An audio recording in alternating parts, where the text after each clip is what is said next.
Tech Trends, news you can use on the biggest shifts in technology, software, and devices that affect our lives. 7:13 is our time. Welcome back. Well, new chip technology to keep your credit card secure from thieves brings some new meaning to the term dipping your chip. Erica Knocklin from our sister station in Los Angeles shows us how it works. Debit or credit? Every day. At All That and More Boutique in Culver City, owner Candace Simmons thinks about keeping her customers' personal information safe, but never before has she felt it's been this complicated. When someone tells you you have to do something that you know very little about, you are put in a very uncomfortable position. So it's uncomfortable. She's talking about the hardware and software updates retailers must make to accept the new type of chip credit cards that are dipped instead of swiped. The new system is designed to make credit cards more secure by adding a unique identifier with a computer chip to each transaction. You may have already received yours in the mail and maybe even used it. But Simmons says the cost and time it takes for her to implement a new system is impacting her small business more than it would a big business. There's no comparison. How do we not push that down to our clients? Right now, credit card companies are responsible for fraudulent transactions. But starting October 1st, retailers who don't have the upgraded system will take on that liability. It can be $100 up to $100,000. That could be your whole year revenue. A new Intuit survey found most small businesses, 85%, are unaware of the financial and legal liabilities they could face. And the American Bankers Association estimates only half, or 50%, of banks and retailers will completely transition by the October deadline. Extremely overwhelming because you're saying to yourself, do I worry about the next sales promotion that I'm running? Do I worry about styling someone for their wedding? Or do I worry about this new technology? Simmons says she will worry about it soon. She can't afford not to. Thank you. In Culver City, Erica Knocklin, KCAL 9 News. Apple launches its own digital music streaming service today. Apple Music will let users stream songs from Apple's massive library whenever they want.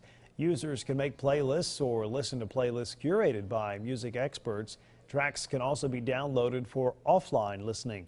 Customers will pay a monthly subscription fee of about $10 per month for access. A video of cars on Walnut Avenue in Dalton decorated with Confederate flags goes viral. Check out this clip. About a minute into the makeshift parade, several of these trucks carrying flags get into a wreck. The clip has more than 850,000 views on LiveLeak. The Dalton Police Department took some heat for closing roads to allow the event.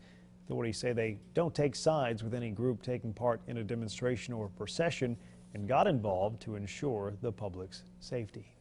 All last week, we gave you a chance to get your name in the hat for a chance to visit Dollywood on Us. And this morning, we reveal another winner. Congratulations go out to Melissa Smith of Lafayette, Georgia.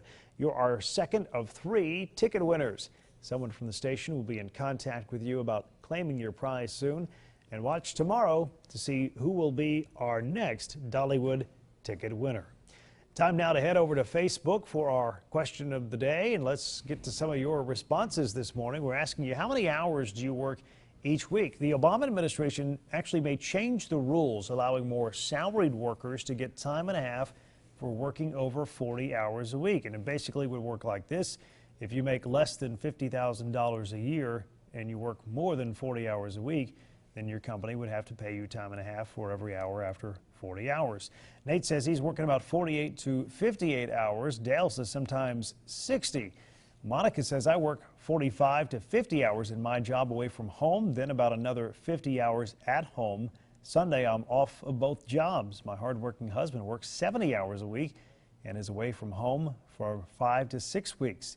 This time out, he'll be out for approximately 10 and a half weeks. He's an over-the-road owner-operator, and if he's not hauling a load, he's not getting paid.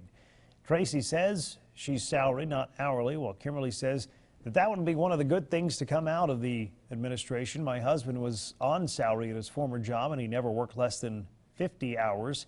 And most weeks it was closer to 60 hours. When the plant was closed the day after Thanksgiving, he had to use his vacation days. Most salary employees are supposed to be paid the same amount per week, regardless of the hours. The Department of Labor sent me an email stating that the company wasn't supposed to make him use his vacation when they closed the plant.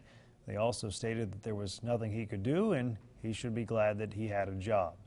Steve says The job that I have right now, I work 40 hours a week, but occasionally have the option for voluntary overtime, paid at time and a half. It's great.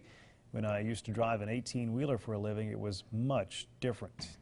Tanya says she's working 60 hours a week, but that's split between 2 jobs, while Peggy's at 36. Kathy says I work 35 to 40 hours a week, and Billy says he works too many. Dell says I'm no longer able to work, but the last job I had, I routinely worked 46 to 57 hours a week.